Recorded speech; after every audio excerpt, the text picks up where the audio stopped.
I'm glad she told us. Yeah. All right. Welcome everyone to the Bear & Friends Whiskey Society Dewar's tasting. I'm excited to have everybody here, and I'm excited to have some representatives from Bacardi and Lee to talk to us today. So the menu's up here. We're gonna start off before the first course comes, with the Aberfeldy 12. That's gonna be our starting whiskey, and then we'll go through the rest of the courses as on the board here. I just thanks everybody for being here. We're so glad. We're excited about the Scotch tasting. Lee put this all together. He had a great idea when we first talked. And just the fact that we're getting to taste the 5 single malts that go into Dewar's, and Dewar's itself at the end is just a great thing. And a little note on things: this time we provided our own whiskey glasses. They're not for you to take; they're for you to use here.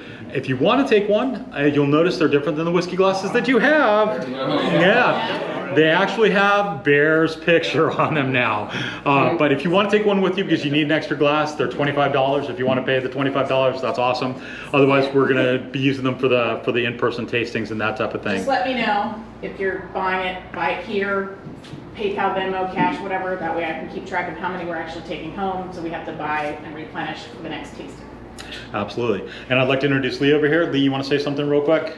Hi. Thank you all for coming. I've been involved in the past couple tastings.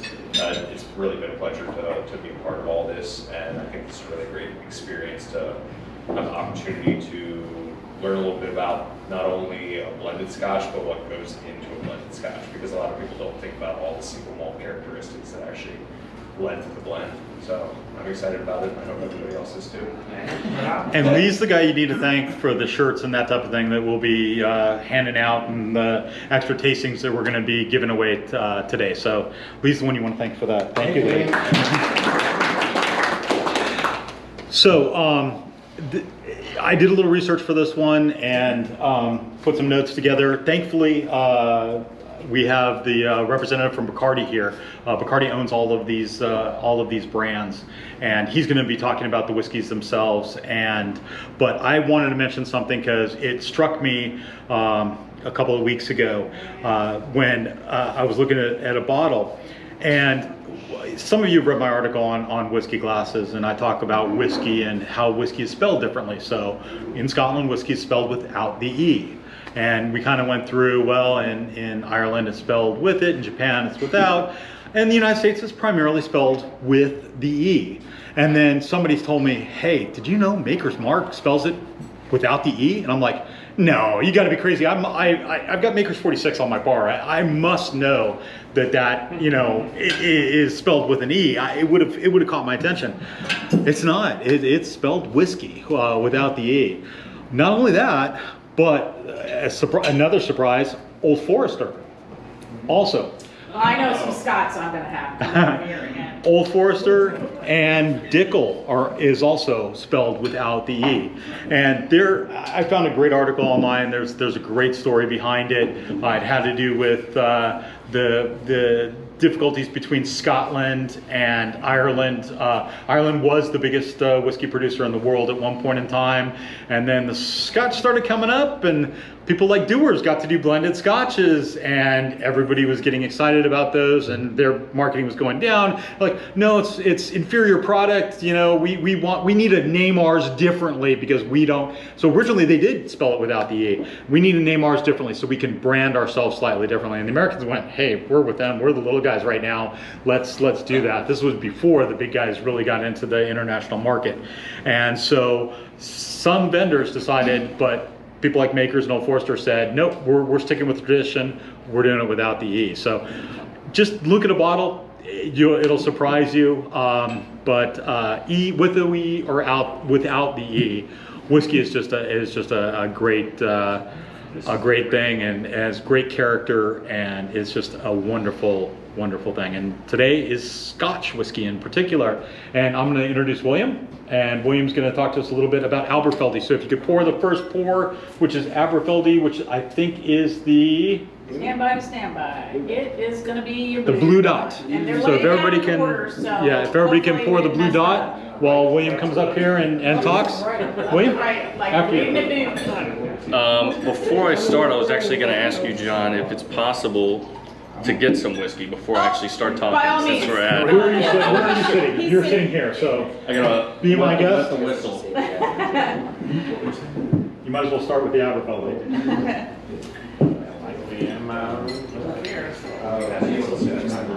Wait till everybody's got their scotch out. Looks like everybody's got it pretty much done. So I'll just introduce myself again. My name is William Rodriguez. I work for Bacardi USA for Maryland and DC. That might sound weird because we're at a Scotch dinner, but Bacardi owns Dewar's as well as all these single malts that you will be tasting today. And so I'm really glad that you guys got to come to these dinners because again, there's a lot of dinners that do blended scotches, and like Lee said, there's not too many times where you get to really dive into single malts, because single malts that's what makes up blended whiskey. I like to tell people looking at I tell people to go for single malts when they go get want to get into whiskey, or if they want to try to get that next level into whiskey, because taking single malts, it's sort of like taking a blended Scotch whiskey, and this is a weird metaphor, but you know those balls that start out small and they get real big?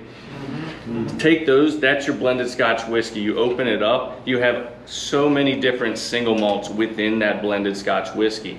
And it might sound obvious to some of you, but not a lot of people know that there are many different single malts within blended Scotch whiskey. Dewar's in particular, which I'll talk more at the end about, but Dewar's is a blended Scotch whiskey made up of over 45 different single malts. It's very cool. If you ever visit the distillery, let me know. We'll see if we can get you a tour. But if you go in there, they have a very cool representation of how single malts form these. Yes? Does that 45 change which ones are which, or is it always just the proportions that change? Meaning the how much of each one goes into Right. the blend. But is it always the same 45, or does that adjust? I think as of today, it's pretty solid in what single malts they're using. And I guess we can hop into it since you asked that. So the master distiller, who's been working for a handful of years, not very long, but she just recently got into it. I have to remind myself. I think it's Stephanie McLeod. She was actually the first master distiller of Scotch, and she's the master distiller of Dewar's whiskey. So she looks after not only Dewar's, but she looks after these single malts. And to what you were saying, I think she is basically sticking with those malts that they use. And the ones today, they're sort of the heart of what Dewar's is. Again, it's all up to her taste.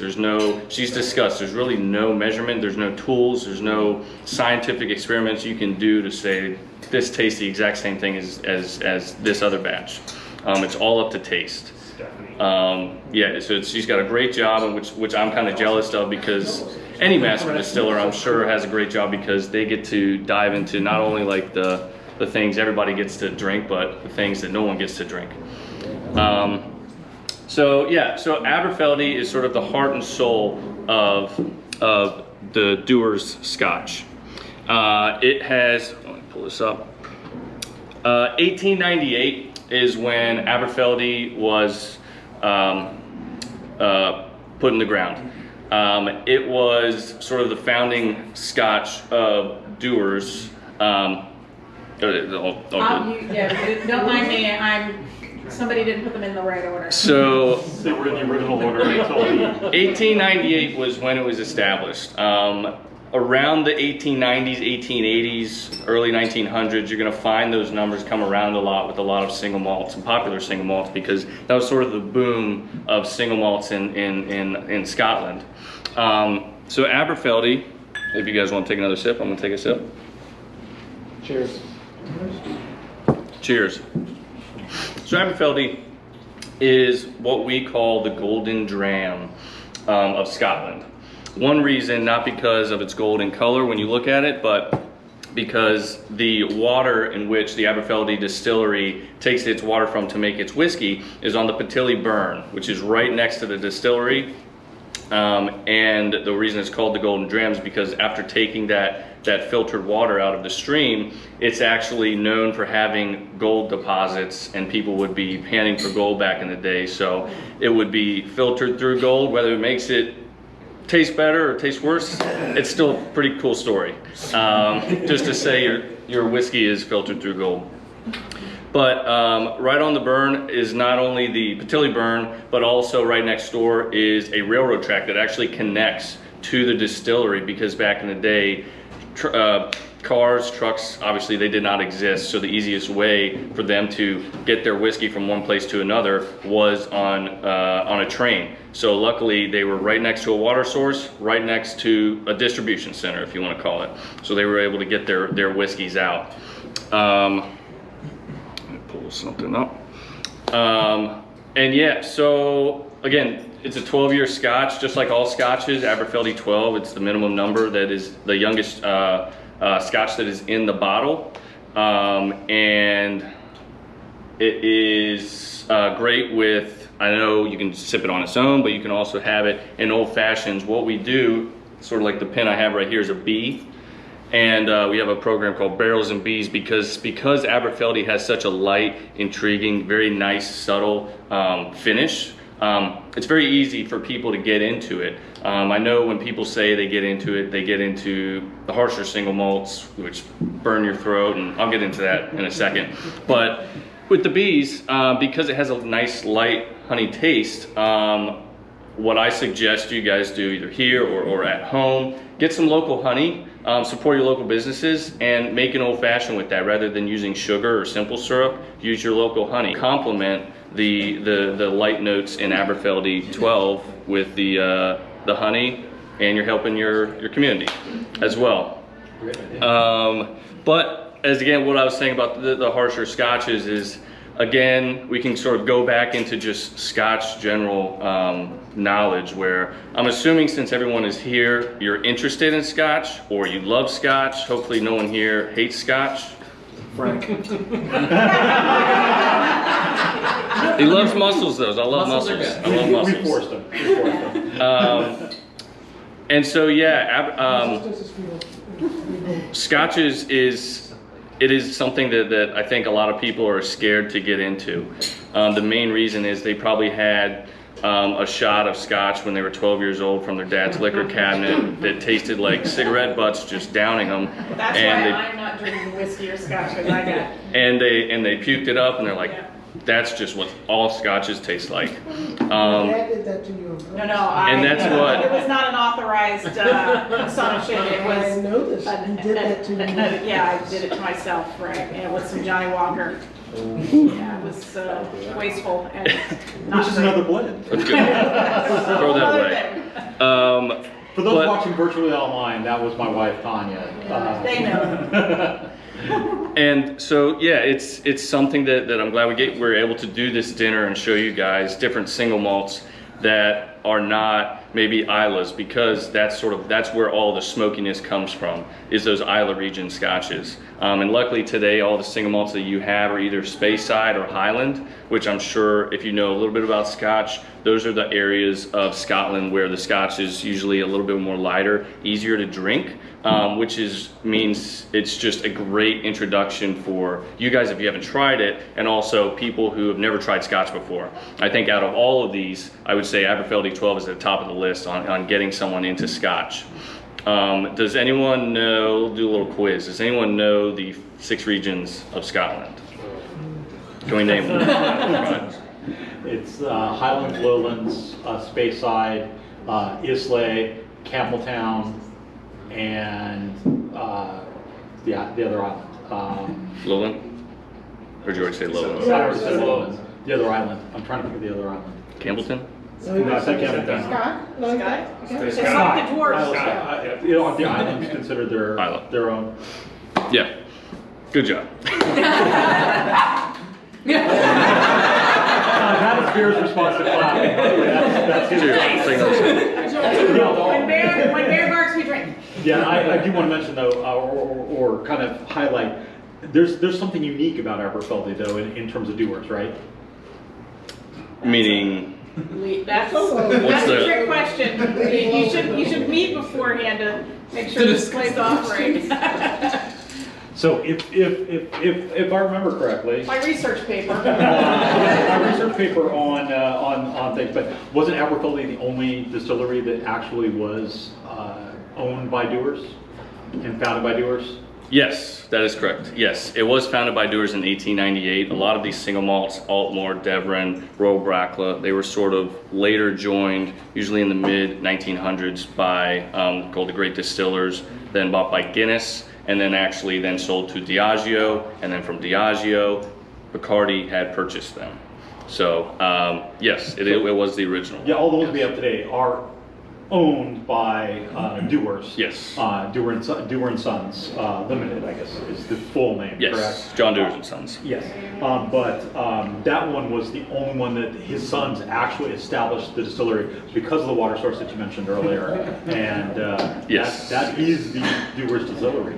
Yes, and that's actually a good point because there's actually no Dewar's distillery. It's the Aberfeldy distillery, or it's the Dewar's distillery in Aberfeldy. There's no actual Dewar's because since Dewar's is a blend, Aberfeldy is one of the major sort of keys in making Dewar's. I think that's really all I have on Aberfeldy, unless there's anything you want to add or any Anybody have any other questions, questions? Scotch questions. Okay, then I think later we can get into more. Yes. Hopefully I can answer. Bacardi owns Dewar's. Is there another big Scotch names that they own? So the Scotch they have is Dewar's, and then below the single malts are the ones you're tasting tonight, and those are the only Scotch whiskeys that they own. Okay. And unfortunately, I'm going to run you straight into the next one because they're bringing up the course now. While everybody's grabbing this, we're a little slow tonight, so I apologize. But as you're grabbing that, pour the Deveron, please. That's the one that's matched with this particular course. Cheeses go very well with Scotch, as does chocolate, as we mentioned in multiple tastings previously. So cheeses, chocolates, and we'll have the chocolate pairing a little bit later with the Deveron. But please pour your Deveron, and William will talk here in just a moment. I know you guys got the first course out. We're gonna hop into the Deveron, which will be a little bit quicker than Aberfeldy because it was also founded in 1960, much later down the road from the boom of scotches. It was founded in 1960 in the village of Macduff, which again is right by the sea. It's actually the most northeasterly distillery in Scotland. And a lot of, what can I say, or what John was saying about the cheeses and the chocolates, you can definitely taste that it will pair very well with that. It's not as sweet, it's not as sort of light as Aberfeldy, has a little bit more character to it. And that's sort of what you get when you have a distillery that's on the coast. You get a little bit more fruity flavors, but still that little sort of meatier taste. So the Deveron, like I said, it was the most northeasterly distillery in Scotland. There is the 12 as well as the 18. I think the 12 is what you guys are doing tonight, correct? And again, every age statement on every bottle is the minimum number of, or the youngest whiskeys in the bottle.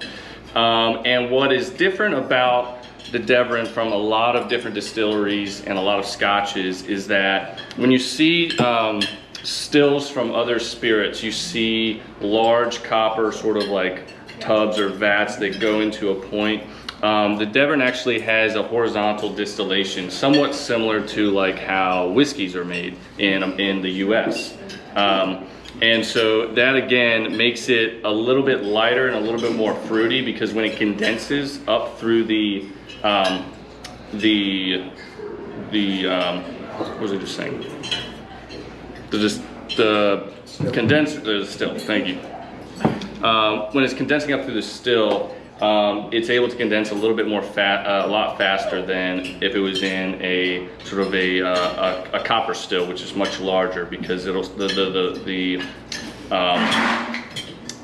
the liquid in there sort of stays in there a little bit longer than if it would be for a horizontal still. Again, I wanted to also run by, we can throw in some just general Scotch information. Some things that might be obvious, again, might be obvious to some of you and might not be, you might not know it. But Scotch, this is probably the easiest question of the night. What is Scotch made of other than water and yeast? I've said the word several times, malt. And the way Scotch is made, what they take malt, which is a type of grain. Unlike bourbon, where you can have rye, you can have wheat, you can have malted barley as well. It's just malt, and what they do, they take that malt and they mash it, which means they basically just get it wet, which takes those grains and they start to sprout. And then when they start to sprout, they actually use a kiln or some sort of heating apparatus that sort of dries them right before they actually fully sprout. They take that, add in the yeast, put it into the stills, whether it be column still or a copper vat, worm tub, and that distills into your spirit. Sounds easier than it actually is. Or you say it easier a little bit than it actually is. Yeah, just throw some grain, water, you got whiskey. Yeah, that's really all I have for Deveron. Hopefully you guys enjoy that, as well as the course. Yes. Deveron used to be called at one point in time Glen Deveron, right? Yes, used to be Glen Deveron. So we'll start with the obvious thing first, how to pronounce it. A lot of people, and don't feel bad, a lot of people mispronounce it. Sometimes actually our CEO mispronounces it. I don't feel bad now. Thank you. And so the way to, so it's pronounced Craigellachie. And if I'm remembering the story right, to remember it, Craig and L found a key. That's really as simple as it gets. Craigellachie, a key. Craigellachie.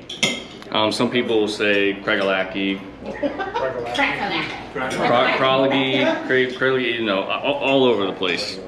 But Craigellachie is a very, very cool spirit, and a very different one from a lot of different Scotches. It's known as sort of the bad boy of Scotches. Sounds weird, but that's what it's known for. So it is a Speyside Scotch, so you'll get, I like to say it's a little bit of a smoky flavor, but again, people, they think just because it has a smoky flavor, it's peated. Also, like back when we were saying that people just hate Scotch in general, they just think, they've tried the peated Scotch and they think that's what all Scotches taste like.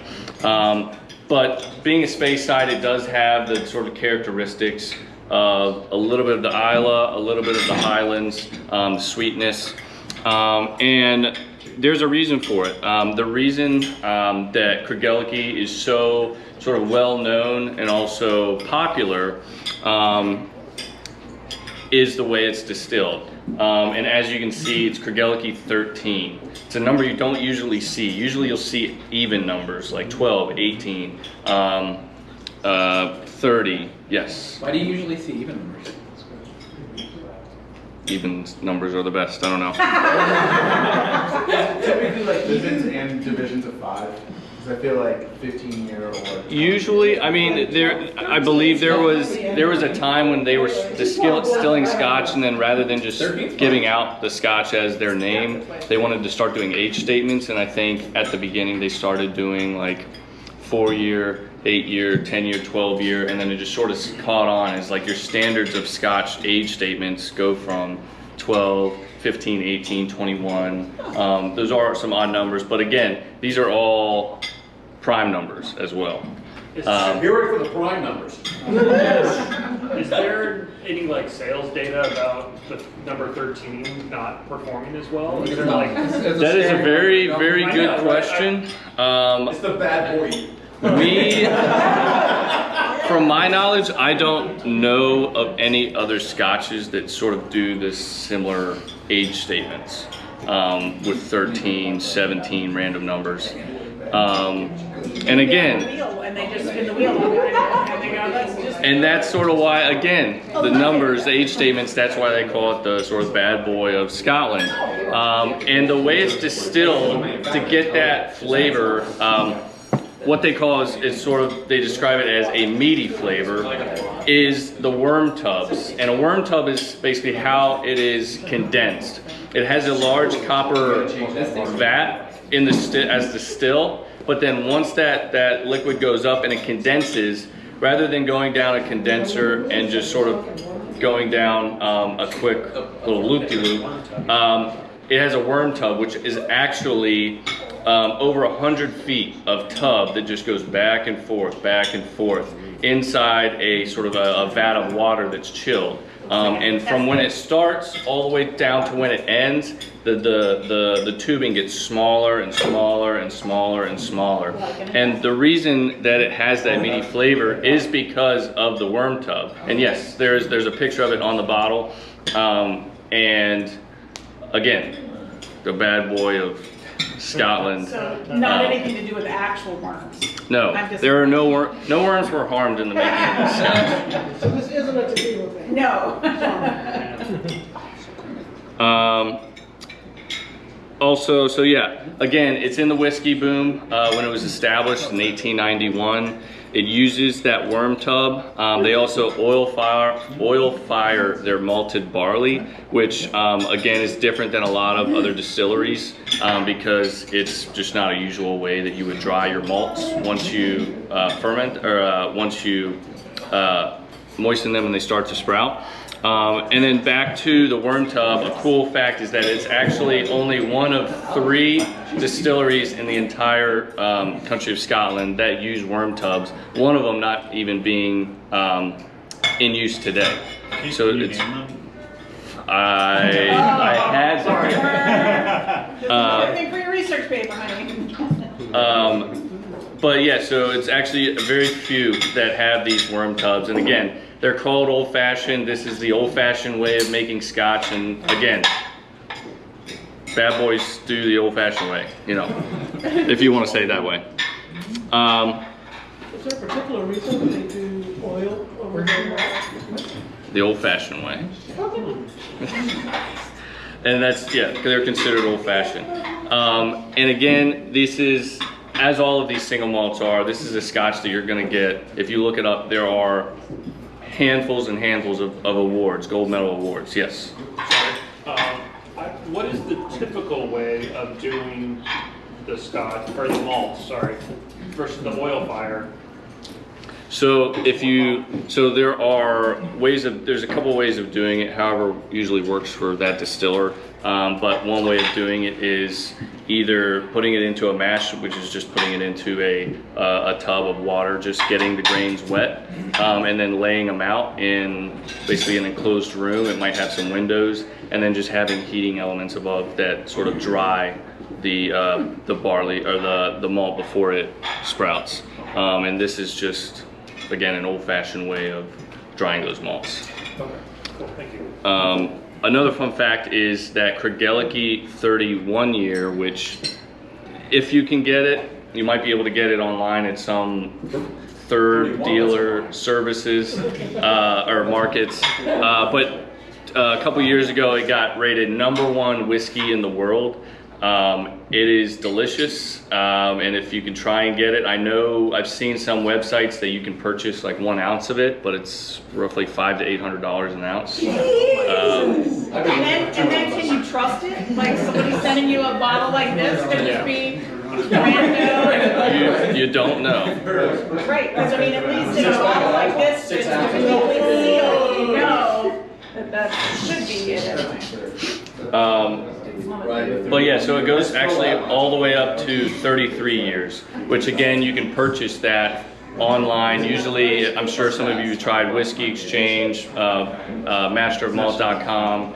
I think one of them has it, but again, you're going to be paying well over $3,000, $4,000, $5,000 for the bottle, plus a couple $100 for shipping, which I don't feel like paying for shipping. Unless you know it. Actually, it's free shipping there, it's over a certain amount. And so Craigellachie as well for the finish, like all of these single malts as well, you're getting a first fill bourbon cask as well as a first fill sherry cask, except for the Royal Brackla, which we'll talk about I think next or two after that. We'll get to that. So yeah, bourbon and sherry fill casks. Hopefully you guys enjoy it, and I know once you taste it, you can definitely taste that what they call meaty flavor, and the difference between that and the other single malts. Thank you, William. And I can say, so I said I had to buy a bottle of Dewar's 15. I also had to buy a bottle of this. So I actually have a bottle of this on my shelf as well, because it was just so good. It was actually one of my favorites of the things we tried. So everybody enjoy. We paced the next course come out with a little bit more space, so William has a chance to eat, and then we can talk again here in a few minutes. So thank you all. Enjoy. Well, actually, I think everybody's done at this point in time. But spin the wheel? yeah, let's spin the wheel. Let's spin the wheel. Yeah, let's spin the wheel.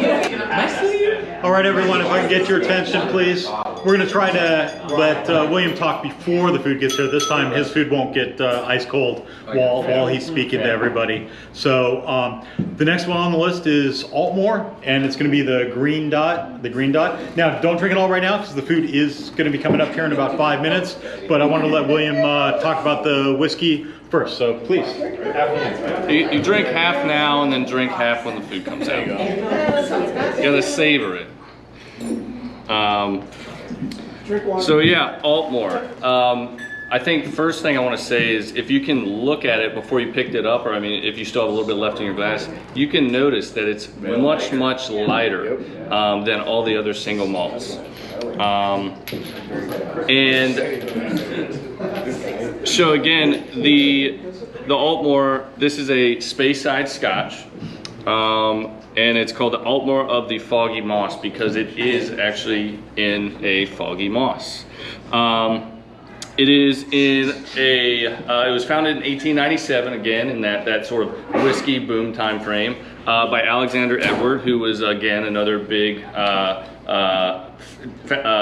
well-known distiller of the time. And so on that distillery, there's the Bucky Road in Speyside. And then Aultmore, from when it was founded, it was known to be as one of the greatest, or I want to say one of the greatest, it's a big word, one of the well-respected and better single malts, not only to people consuming it, but to people that are blending other scotches. Another one of the main reason is because of its lighter character, lighter color. If you taste it, it's not too intense. It doesn't go like one way or another. It doesn't really taste like a hearty Speyside. It doesn't taste like a light Highland. It doesn't taste like an intense Islay. It's really sort of in that middle area. And the reason that it was because of that, or what is so great about that, is that a lot of distillers called it sort of a top class single malt, which I think on the bottle there's actually a imprint that says top class. You can confirm that, got the bottle? I believe. It's over here. It's an oval. Or top malt. Somewhere on there, while they're looking. And it was known as one of the top malts, again, not only because of the taste, but because it was loved by blenders, because they could put that, yes, top class status. So because you could really use that when blending in any type of scotch that you're making, whether you're making let's say you're making an Islay, you're making a real hearty peated scotch, and you want to lighten it up a little bit, throw some Aultmore in there. And again, that's just a way that it made it a popular scotch for the longest time, as well as it was a well-known scotch not only before it became so popular worldwide, but in Scotland, it was sort of a well-kept secret where you say, I'll have a nip of the Bucky Road, which is sort of code word for, I'd like some Aultmore, please. And then maybe that could be, now when you come in here and you see Aultmore in the back bar, just say, kind of nip of the Bucky Road, and then the bartender say, what the hell are you talking about? It would be like, get out of here. I don't know what that is. And you gotta let your bartenders know. Like, I didn't see Aultmore. And so again, Aultmore, it is there's a Speyside part of Scotland, in the Foggy Moss. Not because that's just a fun name to say, but because it is in the area where the bend of the water source that they get it from is sort of in a foggy, mossy area. And so it gives that light flavors in distillation as well. And yeah, again, it has top accolades. It is one of the more lighter scotches that you're going to taste today, and I think probably out of a lot of single malts, probably one of the more lighter scotches that you would have tasted. But again, it is used for a lot in blending and in blending blended scotches. And what, I'm sorry, I was being a millennial in my head. Top class. So top class rank, what makes it a top class, or that? It's not two things. It's not only the taste, because it is so soft and so subtle, but because by blenders they like it because they can use it in so many different types of blends. Okay. So again, it does taste great. Obviously, it's a great scotch. That's why we're drinking it today. But then also, it's variability in how they use it in blends. So it's Is there a way of bragging about how they're actually being used in a blend of higher end blends? Are you saying have they? Well, no, I'm kind of assuming it's their way of bragging about how they're being used in these higher end blends. Maybe not, just because I don't know exactly what blends other than Dewar's that Aultmore is used in. Like, because there's actually some single malts that we use that also Johnny Walker uses. So I don't know if there's an exact like way to say, hey, 236 scotches have our scotch in it. So. And why is it so light though? I mean, is it the char that they use on the barrels, or? I think it's the way, I believe it, the master distiller, that's the way he wanted it, the Speyside taste. He wanted a little bit of the earthiness and the slight smokiness, but he still wanted it to be light and drinkable. Something very subtle, nothing too intense, because I think at the time there was a lot of scotches that were coming out in the single malt area that were a little bit too intense.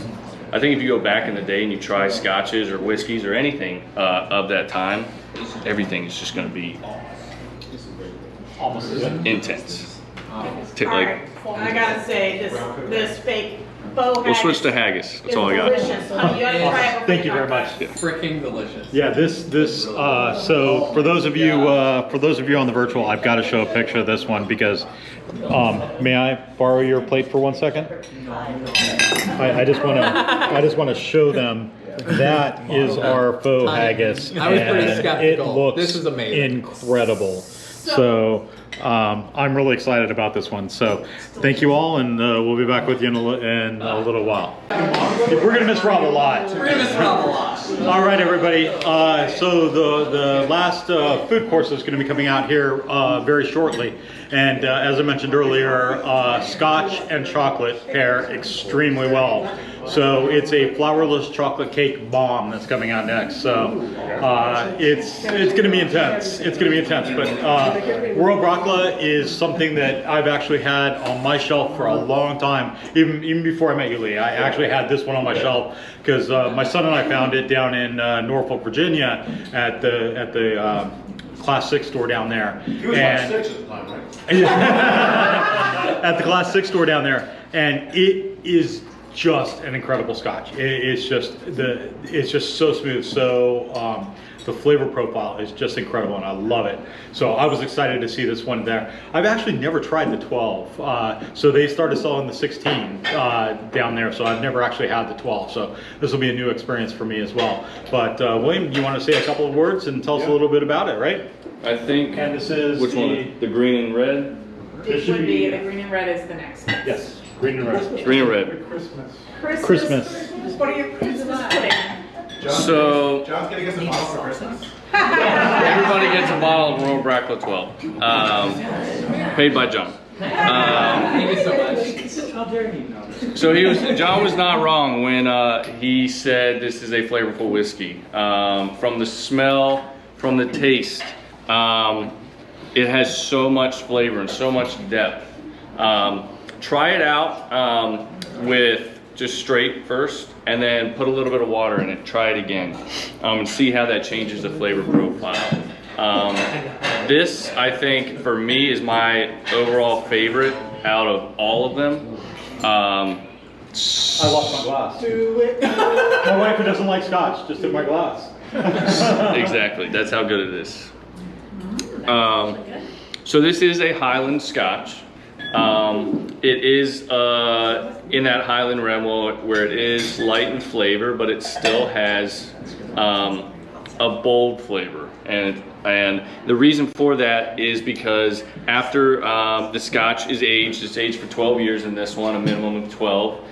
It's finished in Orloso sherry casks, which is a little bit different than the other single malts that you guys have been trying. You've been trying the bourbon, you've been trying the bourbon casks as well as the sherry casks. This is a little bit nicer sherry, Orloso sherry, cask that this is finished in. And what is very cool about this Scotch, first off, it was founded in 1812 on the Caldors estate, which is actually, there's a castle there which was belonged to some royalty. And one of the best facts that you can get about Royal Brackla, the coolest things that still holds today, it is one of few royal warrants, scotches that have received a royal warrant. And what a royal warrant is, it doesn't mean there's a warrant out for your arrest when you need to come down to the station. It means that royal family, they would give these warrants, meaning that these goods and services were sort of specific to the royal family. So this was by King William IV, gave the royal warrant to Royal Brackla, and that's the only reason that it actually is named Royal Brackla. There's only 3 other scotches that have the name Royal in front of it. And it's not just because they wanted to name it that, it's because it received a royal warrant. Because the king liked it. He liked it so much, he drank it himself. And so he said, you know what, that's my scotch now. And yeah, so I think it's gonna pair very well with the course that's coming out. Because it has so much flavor, it's gonna pair well with chocolate, especially dark chocolate, and those sweeter notes in there. And I think that's What on earth is a about cocoa pop cake? You don't know what? Isn't that out of Starbucks? I- From Starbucks? A cocoa pop cake?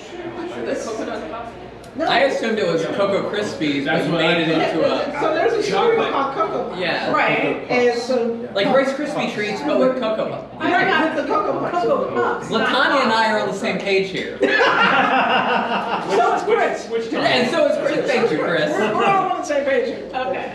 Does anyone get a smell? All I right. mean, I don't get that, but I can understand the concept. I understand what they're saying, but I didn't get. I don't know. what a King cocoa William pop loves cake Cocoa is. Pop cakes. Right. Back in the day. Yes, 'cause Who I'm knew? sure Back in the day and age when they had King Cocoa William- Pops. Right. Or at least some cereal and milk. Yeah. All right, we'll get back to it in a little while with our final tasting, which is Dewar's himself. All right, everyone, we're headed to the last tasting, and we're gonna get you out of here in time, Chris, so you can get to your volleyball game. But so our last tasting of the evening. Our last tasting of the evening is Dewar's 12, and we've been talking about Dewar's all night, but this is Dewar's 12-year-old Scotch. And I'm gonna let William tell us a little bit about it, and after you. Thank you. All right, final Scotch, Dewar's 12. I'm kind of glad we did it this way because now we're taking all the single malts, putting them into one. So Dewar's 12, obviously is a 12-year Scotch. Dewar's blended Scotch whiskey made up of over 45 different Scotches from around Scotland. So let's go back to some history on just Dewar's in general. So Dewar's was founded by John Dewar. John Dewar, make sure I'm in camera. John Dewar, out of Scotland. He first opened up a sort of a wine shop, worked there, wanted to start his own distillery, and then started producing Scotch, and then handed it down to his two sons, John Dewar Jr. and Tommy Dewar. And this is sort of where the real magic happens. Tommy Dewar sort of took that Scotch brand and turned it into what it is today. He was sort of the pioneer of marketing in today's terms. He was actually the first one to make a video commercial or advertisement, a moving advertisement, which sounds weird, but back in the day they didn't have video. And so you'll see, if you look it up on YouTube, you can actually see a video. It's basically just a bunch of Scotsmen jumping around with Dewar signs. Yes. What year was this? I believe pre-1900. Oh, okay. If not early, over 100 years. Over 100 years.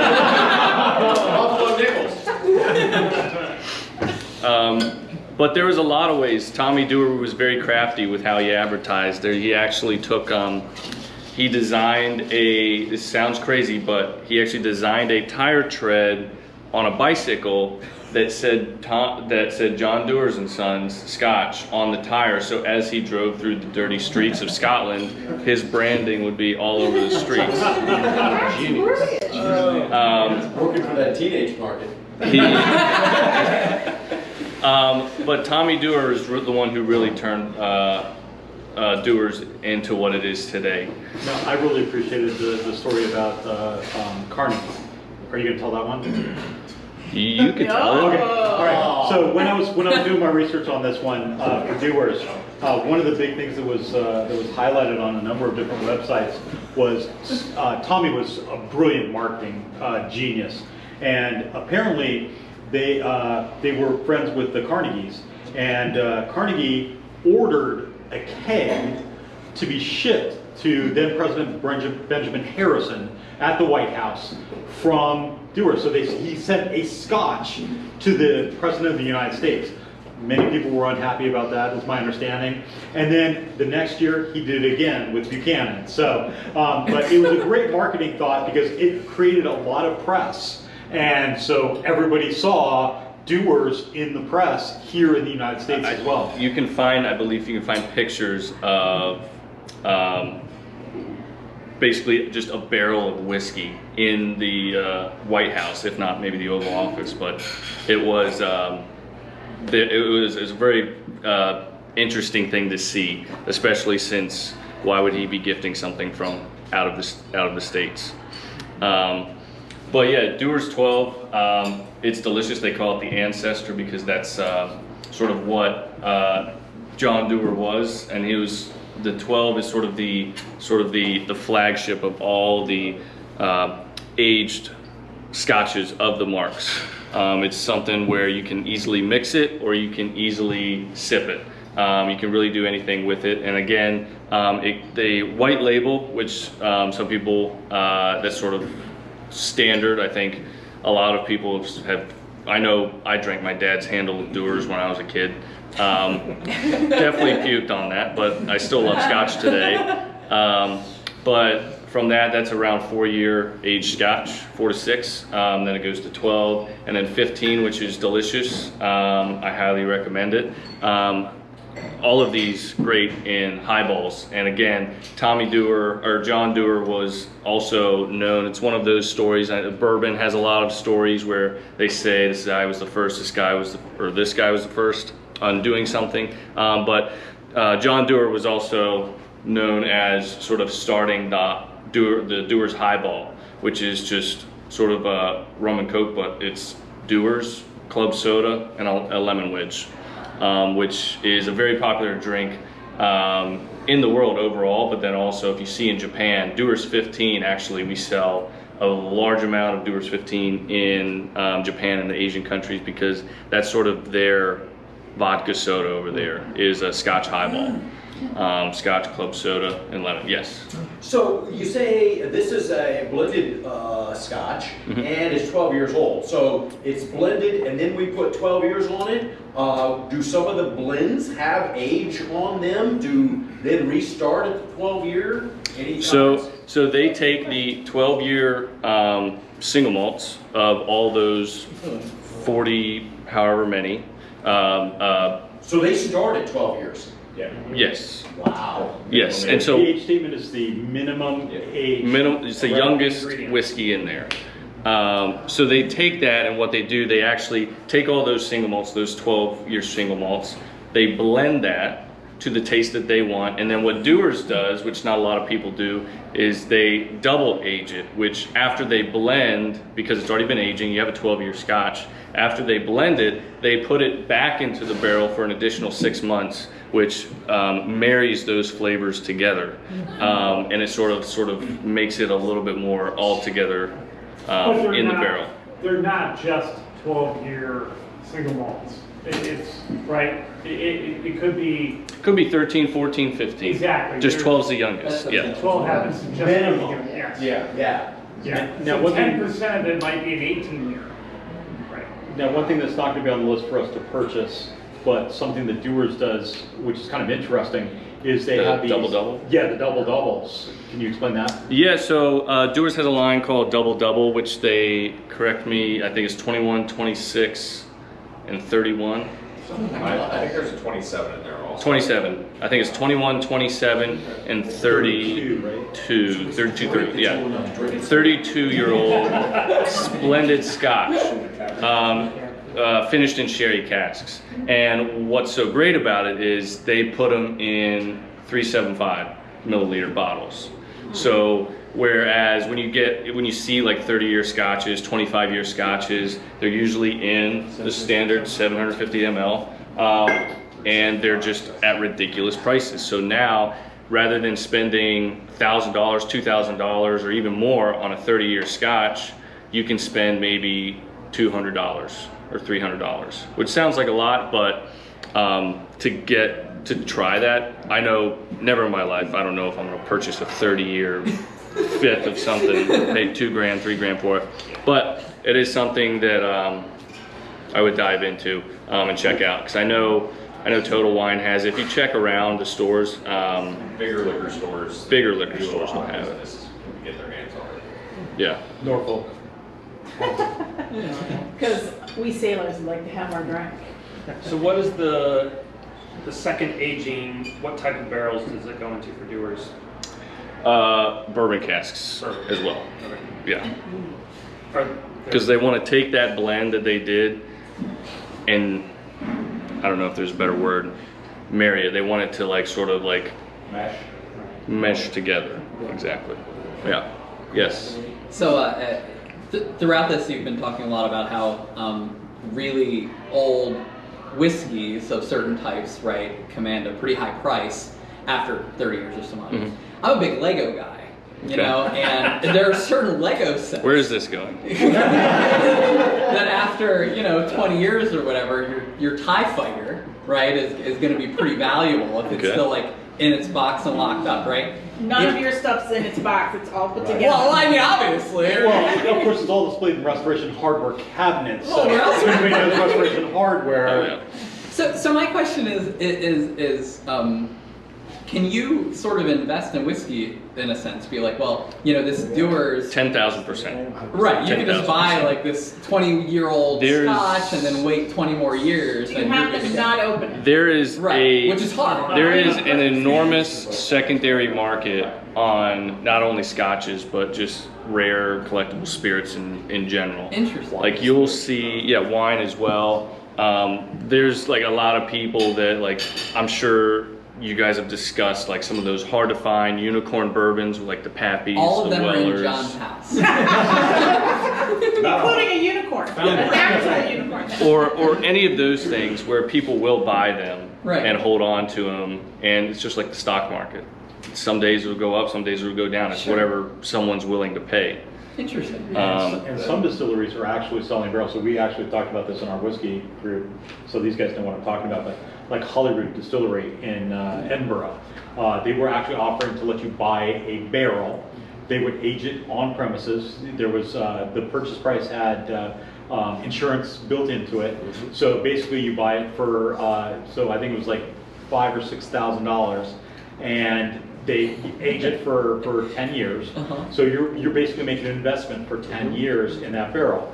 Now the problem was on the back end, because of the huge VAT tax, it was kind of unrealistic for us here in the United States. There was a heavy tax on it, and their bottling fees were ridiculous. But there are distilleries here in the United States, like Makers and some of the other There's a big bunch. guys. I mean, if you go to any distillery in the United States and offer them enough money, they will sell you a barrel. Hello everyone. As you might have noticed that the previous video kind of cut off.